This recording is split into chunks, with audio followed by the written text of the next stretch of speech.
Abylai Khan is a prominent figure in the history of Kazakhstan.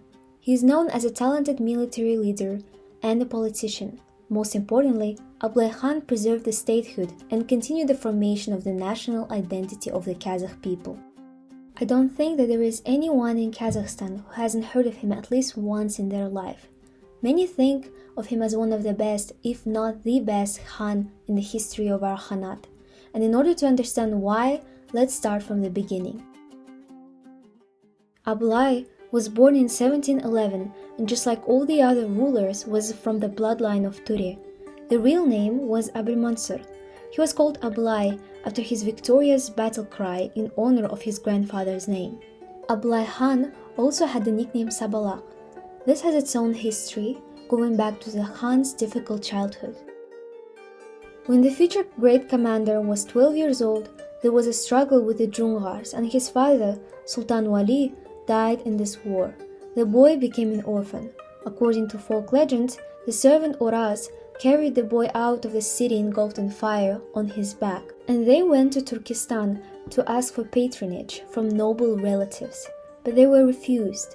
The teenager had to wander around the steppe, carefully hiding his noble origin. Abylai endured all sorts of hardships, got a job on messy work for rich people.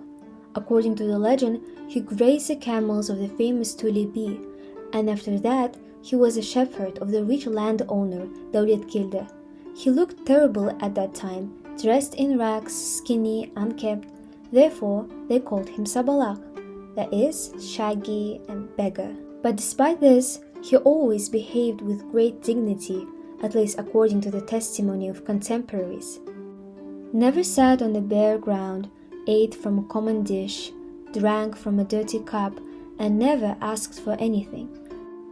The owner, having noticed such unusual behavior for the Hicks, once presented his worker with the best horse in the herd, the fire-tailed Shalkuyruk, and a year later, Sabalak decided to become a warrior. He went to the famous Bugenbay Batır, who, with the permission of Tulebi, took him as an apprentice and then made him a squire. A career was dizzying at that time, from a shepherd, a herder, to an outstanding warrior commander.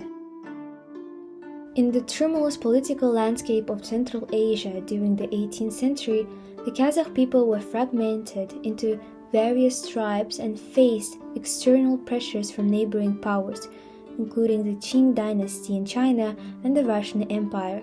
Abylai Khan emerged as a unifying figure, seeking to bring together the disparate Kazakh tribes under a common banner to counter the external threats.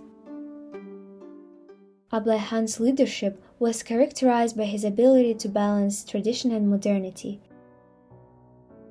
He understood the importance of maintaining the traditional nomadic lifestyle that was integral to the Kazakh culture, while also recognizing the need to adapt to changing geopolitical dynamics. His vision was to create a united and self-sufficient Kazakh state that could resist external domination. His legacy extends beyond his lifetime. His efforts to unify Kazakh people provided a sense of national identity that persists to this day. His leadership model, characterized by a balance of traditional values and pragmatic diplomacy, continues to inspire leaders in Kazakhstan and beyond. His vision of a strong, self-reliant Kazakh state remains a cornerstone of modern Kazakh nationalism. In 1781, Abylai Khan had passed away, leaving behind a legacy of unity, leadership, and resilience. His contributions are celebrated in Kazakh literature, folklore, and national consciousness, solidifying his place as one of Kazakhstan's most revered historical figures.